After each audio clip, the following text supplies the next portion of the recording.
દિવસની સ્ક્રીન ઉપર બઝરની સાથે આતંક બિગ બ્રેકિંગ મોટા સમાચાર પાકિસ્તાન પર આવતીકાલે કોઈ મોટો નિર્ણય લેવાઈ શકે છે। જી હા, ભારત લઈ શકે છે સૌથી મોટો નિર્ણય અને જે બેઠકોનો ધમધમાટ ચાલી રહ્યો છે સીસીએસની બેઠક બાદ આવતીકાલે ભારત મોટો નિર્ણય લઈ શકે છે। પાકિસ્તાન માટે આવતીકાલનો દિવસ ભારે રહેવાનો છે, અતિ મહત્વપૂર્ણ રહી શકે છે। આવતીકાલે વડાપ્રધાન નરેન્દ્ર મોદી શ્રી અધ્યક્ષતામાં કુલ 3 થી 4 બેઠકો મળવાની હતી, પરંતુ મહત્વનું એ છે સીસીએસની બેઠક આવતીકાલે યોજાશે અને ત્યારબાદ કોઈ મોટો નિર્ણય લેવામાં આવી શકે છે। એ પહેલા આપને જણાવી દઈએ કે વડાપ્રધાન નરેન્દ્ર મોદીની જ્યારે બેઠક યોજાઈ હતી, સેનાના ત્રણેય પાંખના વડા, સંરક્ષણ પ્રધાન અને રાષ્ટ્રીય સુરક્ષા સલાહકાર પણ એ બેઠકમાં ઉપસ્થિત હતા, ત્યારે વડાપ્રધાન નરેન્દ્ર મોદીએ સેનાને ફ્રી હેન્ડ આપી દીધો છે અને આ સાથે ત્યારબાદ ગૃહમંત્રી અમિત શાહ સાથે બેઠક થઈ હતી। હાલમાં મોહન ભાગવત પણ વડાપ્રધાન નરેન્દ્ર મોદી સાથે બેઠક કરી રહ્યા છે અને આવતીકાલે જ્યારે સીસીએસની બેઠક યોજાશે ત્યારબાદ કોઈ મોટો નિર્ણય લેવામાં આવી શકે છે। એટલે પાકિસ્તાન પર ઇન્ડિયન આર્મી, ઇન્ડિયન નેવી કે ઇન્ડિયન એરફોર્સ કોણ કાર્યવાહી કરશે કે પછી ત્રણેય ભેગા મળીને કાર્યવાહી કરશે, કયા પ્રકારે કાર્યવાહી કરશે, કેવી રીતે પાકિસ્તાનમાં આતંકિસ્તાનનો ખાત્મો બોલાવવામાં આવશે, એ તમામ દિશામાં હવે ચર્ચા થશે, નિર્ણય લેવાઈ શકે છે। વડાપ્રધાન નરેન્દ્ર મોદીને ઇન્ડિયન આર્મી પર એટલો સંપૂર્ણ ભરોસો છે કે ઇન્ડિયન આર્મી જે કંઈ પણ કાર્યવાહી કરશે, પરંતુ આ વખતે તો એક વાત નિશ્ચિત છે ને એ છે કે આતંકિસ્તાનનો ખાત્મો બોલાવવાનો જ છે। પાકિસ્તાન થરથર કાંપી ઉઠ્યું છે, પાકિસ્તાન ફફડી ઉઠ્યું છે અને હવે પાકિસ્તાનમાં આતંકીઓની ખેર નથી। આ એ આતંકીઓ છે જે નિર્દોષ લોકોને આવીને બેફામ ગોળી મારી જાય છે, કેટલાય પરિવારોને વેર વિખેર કરી નાખે છે અને આ એ જ આતંકીઓની હવે ખેર નથી જે ધર્મ પૂછીને ગોળીઓ મારી છે। હવે ભારત તેનો વળતો જવાબ આપશે, ભારત હવે વળતો પ્રહાર કરશે। આ આજનું ભારત છે, આ પહેલાનું ભારત નથી જે શાંતિથી, સમજૂતીથી, વાટાઘાટોથી સમસ્યાનું સમાધાન લાવશે। આ આજનું ભારત છે જે ઘરમાં ઘૂસીને વાર કરશે, જે પ્રહાર પણ કરશે અને જે વળતો જવાબ પણ આપશે।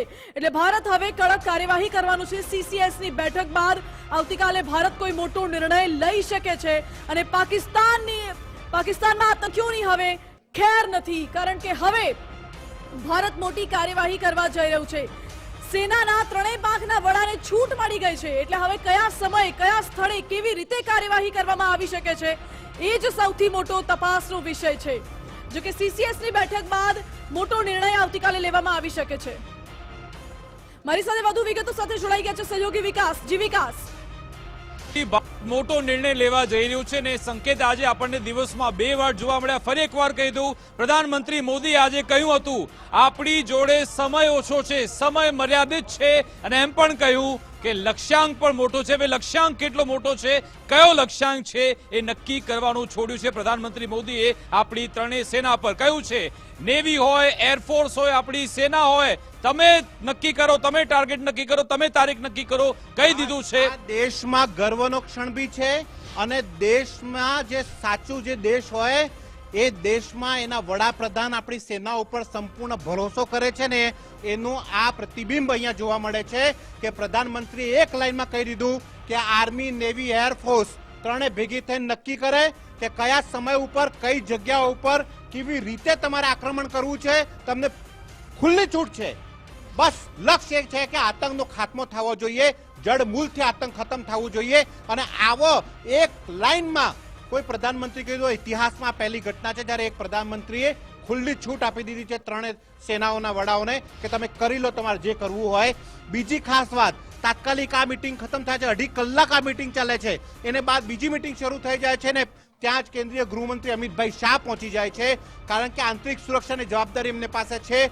બધા અર્ધલશ્કરી દળોના મિનિસ્ટર છે એટલે ત્યાં પ્રધાનમંત્રી સાથે કેન્દ્રીય ગૃહમંત્રીની મીટિંગ ચાલે છે। એના બાદ તાત્કાલિક આ પહેલી વખત થયું છે કે આવા કોઈ ક્ષણે સરસંઘચાલક મોહન ભાગવત પ્રધાનમંત્રી આવાસ પહોંચી ગયા છે। હવે કેમ પહોંચ્યા છે, શું વાત કરશે એ આપણે નથી અત્યારે કહી શકતા, પણ એક અંદાજો લગાવી શકીએ છીએ કે ક્યાંક ને ક્યાંક આરએસએસના વડાએ પ્રધાનમંત્રીને ટેકો આપવા ચોક્કસથી ગયા હોય કે આખું સંઘ જે છે એ ભારત દેશ સાથે ઊભું છે ને અમે બધી જ રીતે તૈયાર છીએ। એ ક્યાંક ને ક્યાંક માનસિક, નૈતિક બળ આપવા માટે ચોક્કસથી ગયા હોય એવું લાગે છે। એના સાથે સાથેની જો આપણે વાત કરીએ તો પ્રધાનમંત્રી નરેન્દ્ર મોદીએ જે રીતે 2.5 કલાકની બેઠકમાં જે રણનીતિઓ પર ચર્ચા કરી હશે વિકાસ, એ આપણે નથી જાણતા, પણ ચોક્કસથી જ્યારે ખુલ્લી છૂટ આપી હોય ત્યારે એ પહેલા આર્મી, નેવી અને એરફોર્સને વડાઓને પૂછ્યું હશે કે તમારી તૈયારી કેવી છે, અને પેલી એક ફિલ્મ આવી હતી ને ઉરી અટેક, કે how's the josh high sir, એ how's the josh high sir, એ જે છે એ ત્રણેય વડાએ કીધું હશે ને પછી પ્રધાનમંત્રી કીધું હશે તો બસ હવે કરી નાખો, તમારા હાથમાં આપ્યું. આ જે વસ્તુ છે અબ તુમ્હારે હવાલે વતન સાથીઓ, આ જે વસ્તુ છે એ અત્યારે શરૂ થઈ ગઈ છે ને આતંકનો ખાત્માનો કાઉન્ટડાઉન છે. વોર થાય કે ના થાય, કોઈ મોટી એક્શન થાય કે ના થાય, પણ આ વખત આતંક જડમૂળથી ખતમ થઈ જશે ને જે આતંકને સપોર્ટ કરવા માટે આવે છે એ બધા બી આના સાથે જડમૂળથી ખતમ થઈ જશે. એક વાત છે, પ્રધાનમંત્રી નરેન્દ્રભાઈ મોદીએ જ્યારે ખુલ્લા મંચ ઉપર આવીને ચેતવણી આપી છે ત્યારે આજે એક્શન લીધા છે ને બિહારની રેલીમાં કીધું હતું કે જે આતંકી છે અને જે આતંકને આકાઓ છે અને એમને પાછળ જે છે એ બધાનો ખાત્મો થશે. એટલે કલ્પના બહારની સજા જે મળવાની છે એનું કાઉન્ટડાઉન શરૂ થઈ ગયું છે અને એ કાઉન્ટડાઉન હવે કાલે એક અગત્યની મીટિંગ છે વિકાસ 11 વાગે અને એને બાદ ખબર પડશે કે શું એક્શન લેવાનો છે.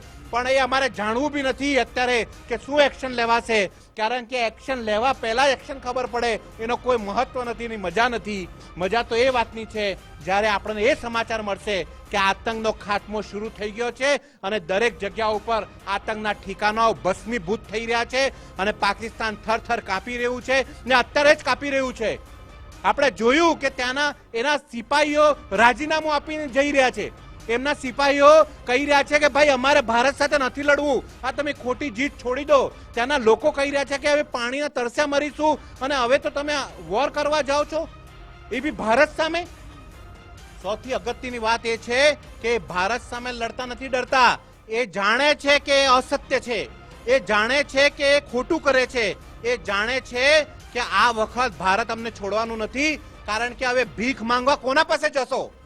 આખા વિશ્વના 42 રાષ્ટ્રો તો ભારતને ટેકો આપી દીધો છે, કોને પાસે જશો? જો મુસ્લિમ રાષ્ટ્ર છે કરીને સૌદી અરેબિયા પાસે જશો તો એમને તો પહેલા ચોકડી મારી દીધી છે, ભાઈ અહીંયા આવતા જ નહીં. સૌદી અરેબિયામાં ના આવતું પાકિસ્તાન. યુએઈ કહી દીધું છે ભાઈ તમે તમારું જોઈ લો, અને એનો પડોશી તાલિબાન એને બી કહી દીધું છે કે અમે તો ભારતના સાથે છીએ ભાઈ. એટલે ચારે બાજુથી ખાલી એક ચાઇના આવ્યું છે જે કદાચ પાકિસ્તાનને સપોર્ટમાં કરે, પણ મારું આકલન એવું કહે છે વિકાસ કે ચાઇના ક્યારે પાકિસ્તાનના સાથે ના આવે, કેમ કે ચાઇના એક બિઝનેસ કન્ટ્રી છે, એના માટે ધંધો સર્વોપરી છે ને એને ખબર છે કે ભારત સૌથી મોટું માર્કેટ છે. એટલે અત્યારે ચાઇના બી આ ઝઘડામાં પડવાનું નથી. એટલે કુલ મલાવીને પાકિસ્તાન એકલું પડ્યું છે. જો ભારત સાથે યુદ્ધ કરવા બી જશે તો પાણી ક્યાંથી લાવશે? આ બી એક અગત્યનો સવાલ છે. એટલે ડિપ્લોમેટિક રીતે બી આપણે એક સારી રણનીતિથી આપણે આગળ વધી રહ્યા છે ને હવે કાઇનેટિક એક્શનના તરીકે બી બહુ સારી રીતે, અને મને સંપૂર્ણ ભરોસો છે, મને 140 કરોડ ભારતીયોને ભરોસો છે આપણી સેનાઓ ઉપર. કેમ કે જ્યારે સેનાના હાથમાં આપી દીધું હોય તો પછી આપણે કંઈ જોવાનું નથી. સેના તૈયાર છે અને આંતરિક સુરક્ષા માટે આપણા સીએપીએફ એટલે કે સીઆરપીએફ, સીઆઈએસએફ, બીએસએફ એ બધા જ લોકો આપણે તૈયાર છે.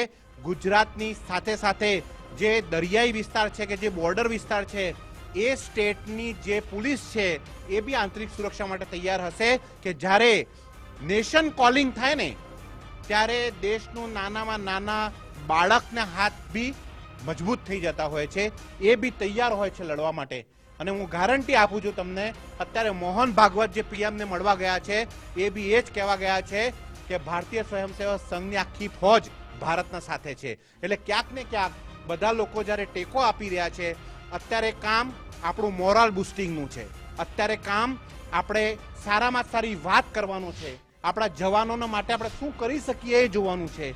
એટલે હવે કૃપા કરીને એવી કોઈ ખોટી પોસ્ટ આપણા ભારતવાસી ના કરી દે જેનાથી મોરલ ડાઉન થાય. અત્યારે મોરલ બુસ્ટિંગનો સમય છે. જ્યારે આપણા પુરાના જમાનામાં રાજા મહારાજાઓ યુદ્ધમાં જતા ના ત્યારે તુતારી વાજતી, ત્યારે ઢોલ નગાડા વાજતા, ત્યારે એક જોશ અને ઉત્સાહનો માહોલ હોતો હતો કે એ જે રણ શીંગુ જે વાજવાનું કહે ને એ જ અત્યારની સ્થિતિ છે ને અત્યારે એ જ કરવું જોઈએ. બધા દેશવાસી એક છે, આનાથી મોટી વાત ના હોઈ શકે. વિકાસ બિલકુલ, આજે આખો દેશ 140 કરોડ ભારતીયો એક છે અને તમે જો સંકલન કેટલું છે, સમન્વય કેવું છે, એક બાદ એક બેઠક થાય છે, ત્યાંથી સ્પષ્ટ સંદેશ આપવામાં આવે છે અને સીધો સંદેશ પાકિસ્તાન સુધી પહોંચે છે. એનાથી ઉલટું પાકિસ્તાનમાં આપણે જોયું કે ક્યાંય કોઈ તાલમેલ જ નથી. બધા અલગ અલગ, જેટલા મોઢા એટલી વાતો ત્યાંના મંત્રીઓ કરતા આવે છે, એની સેનાના અધ્યક્ષ કોઈ અલગ નિવેદન આપે છે. પાકિસ્તાનની જે સેના છે એના પોતાનું જે મોરલ છે એ એટલું તળિયે જતું રહ્યું છે, કારણ કે એ લોકો રાજીનામું આપવા લાગ્યા છે. હજારોની સંખ્યામાં લોકોએ રાજીનામા આપ્યા અને આજે તો ઓફિશિયલ થઈ ગયું. પાકિસ્તાન પોતે વિશ્વ સામે ઉઘાડ્યું એટલા માટે પડ્યું કારણ કે એણે પોતાના સૈનિકોને પાસે જવાબ માંગ્યો કે કેમ તમે છોડીને જતા રહ્યા છો. સાથે સાથે એમણે પોતાના જે પૂર્વ સૈનિકો છે એમને પણ કહ્યું કે તમે તમારી વર્દી તૈયાર કરો, કારણ કે તમારી હવે જરૂરિયાત થવાની છે. અને જે પેનિક ડિપ્લોયમેન્ટ અત્યારે કરી રહ્યું છે પાકિસ્તાન, કારણ કે એને ખબર છે ભારત અહીંયા આવી રહ્યું છે. ભારત હવે એવો પાઠ ભણાવવા જઈ રહ્યું છે. પાકિસ્તાન એક એવું વિદ્યાર્થી છે કે દર વખતે ભારત પાસે પાઠ ભણવા આવી જાય છે, પરંતુ આ વખતે ભારત એવો પાઠ ભણાવવા જઈ રહ્યું છે કે જે દુનિયા જોશે. ફદલ.